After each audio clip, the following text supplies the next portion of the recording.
You think you know yourself? You don't. Every choice you make is haunted by someone else, an unseen figure who wears your face but whispers in the dark. Carl Jung called it the shadow. And here's the truth. Ignore it, and it will run your life. Before we start, tell me in the comments where you're watching from. Smash the like button, share this with someone who needs to hear it, subscribe to Psycho Truths, and turn on the notification bell so you never miss the moment your life pivots. Now, what if I told you that every betrayal you've suffered was rehearsed first by one person, yourself? The shadow isn't the monster under your bed. It's the monster in your bed, in your job, in your head. The part of you that sabotages the promotion, ruins the relationship, eats the cake at 2 a.m. after swearing you wouldn't. Jung warned that what we repress doesn't vanish. It festers. Like a hidden wound, the shadow seeps into everything. Your tone with your partner, your silence in meetings, your sudden, irrational anger at strangers. Why do good people suddenly do terrible things? Why do you sometimes do things you swore you'd never do? Jung's answer was unsettling. It's because your shadow got there first. And the more you deny it, the more it owns you. Think of it as psychological gravity. It will pull you down unless you work with it. In the next segment, we'll step into Jung's study and uncover exactly how he discovered the shadow and why it's not just a concept, but a living force shaping your destiny. The year is 1913. Carl Jung, once Freud's chosen heir, is drifting into dangerous waters. His mind is crowded with visions, blood flooding Europe, corpses floating in crimson rivers. At first, he thinks he's losing his sanity. Later, he will realize he's meeting the shadow. Jung had dared to break from Freud's kingdom of the unconscious. Freud saw the mind as a battlefield of sex and repression. Jung suspected there were deeper, older forces lurking, archetypes, myths, instincts. But when those forces came knocking in his own dreams, Jung wasn't prepared. Imagine waking up drenched in sweat after seeing yourself commit acts you would never admit in daylight. For Jung, these weren't random nightmares. They were messages from the part of himself he didn't want to see, the same part every human carries. He called it the shadow because it followed you everywhere. You can't run from it without running from yourself.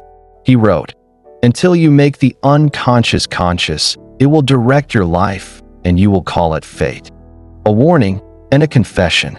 Jung's visions coincided with the outbreak of World War I. He felt the shadow wasn't just personal, it was collective. Entire nations were projecting their darkness onto the enemy, while ignoring their own capacity for cruelty. It was a mirror, the same thing individuals do in marriages, friendships, and politics. We spot the arrogance in others, but never notice our own. Jung began experimenting. He let himself converse with these darker figures in his imagination, even drawing and painting them. He called this active imagination, a deliberate confrontation with the shadow instead of pretending it didn't exist. But it was dangerous work. Sometimes he feared the shadow would consume him. Yet he realized the greater danger was letting it act without his knowledge. By facing his shadow, Jung found strange gifts. More creativity, more courage, and a clearer sense of who he was. Not just the polished persona he showed the world.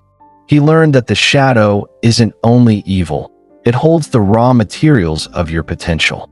The courage you've never claimed, the sexuality you've repressed, the ambition you've buried, all live there, waiting.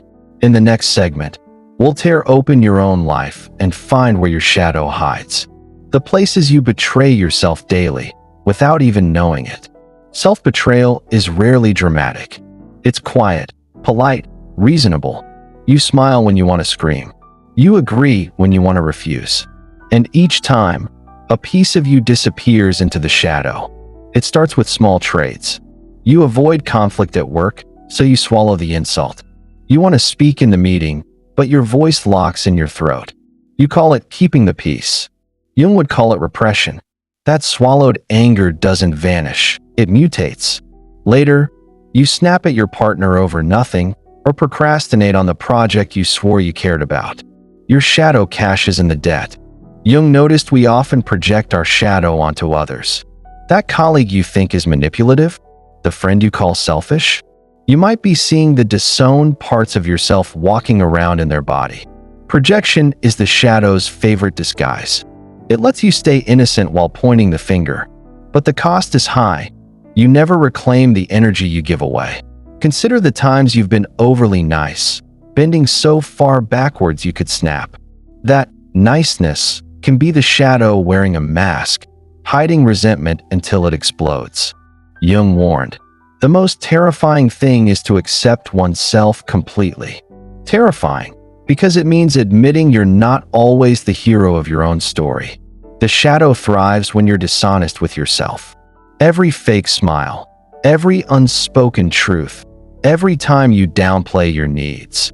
These are tiny betrayals that, over time, harden into a life you don't recognize. To stop betraying yourself, you first have to see where it happens.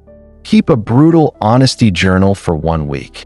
Write down every moment you said yes when you meant no. Watch the pattern emerge like ink in water. In the next segment, we'll go deeper into the dangerous, liberating process Jung used to meet his shadow face to face, and how you can do the same without losing control. Jung didn't just theorize about the shadow, he hunted it. He locked himself in his study, closed his eyes, and let the darkness speak. This was active imagination, letting images, voices, and impulses rise from the unconscious without censorship. It was like opening a door in your own mind to a stranger who might love you or kill you. He would sketch the figures he saw: warriors, serpents, ancient gods. Each one carried a message, but only if he resisted the urge to explain them away. Facing the shadow is not about fighting it. If you go in swinging, it slips behind you. You must observe without judgment, listen without flinching. In practical terms, this can mean journaling a dream in detail, then asking, if this dream were a person, what would it want from me? It can mean tracking your strongest reactions to people and asking, what is this showing me about myself? Jung believed the shadow holds your rejected talents. The rage you repress might be the energy you need to set boundaries. The envy you feel might point to the life you secretly want. But here's the danger. If you open the door to the shadow without grounding yourself, it can take over. Jung saw patients who embraced their dark impulses so recklessly they destroyed relationships, careers, even their sanity.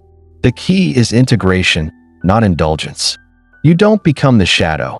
You let its truths inform your choices. You remain the driver, but now you know who's been whispering from the back seat. Try this.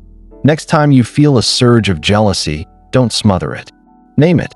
Ask what it's teaching you. That's not weakness. It's reclaiming a piece of yourself from exile. In the next segment, we'll explore what life looks like after integration, how owning your shadow can make you less destructive, more authentic, and far harder to manipulate. When you integrate your shadow, life doesn't suddenly become serene, but it becomes real. You stop wasting energy pretending to be pure light and start walking as a whole human being. People sense it. You become harder to guilt trip, harder to push around, harder to seduce with empty promises. Why? Because you've met the part of you that could ruin you, and you've made peace. Jung wrote, "The privilege of a lifetime is to become who you truly are." That means no longer amputating the traits that make others uncomfortable. It means holding your darkness without letting it run the show. Integrated people are dangerous, but in the best way. They can say no without guilt, confront injustice without self-righteousness, and admit flaws without collapsing into shame. Your relationships change, too. You stop projecting every fault onto your partner or friends. You recognize your triggers as yours to work through, not theirs to tiptoe around. Even your ambitions sharpen. The parts of you that once sabotaged you can now push you forward. The anger that once poisoned your evenings might fuel the courage to demand a raise or start a business. Integration doesn't mean you stop making mistakes. It means you own them instantly, without defensiveness. You can apologize without self-destruction and forgive without forgetting the lesson. Most importantly, you stop betraying yourself.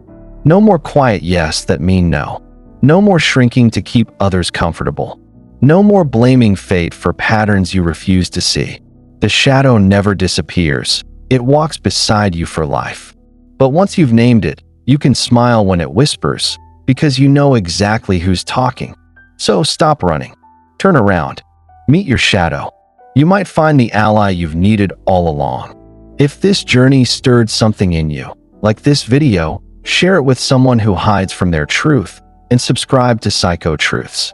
Turn on notifications so you never miss a chance to confront the ideas that change everything.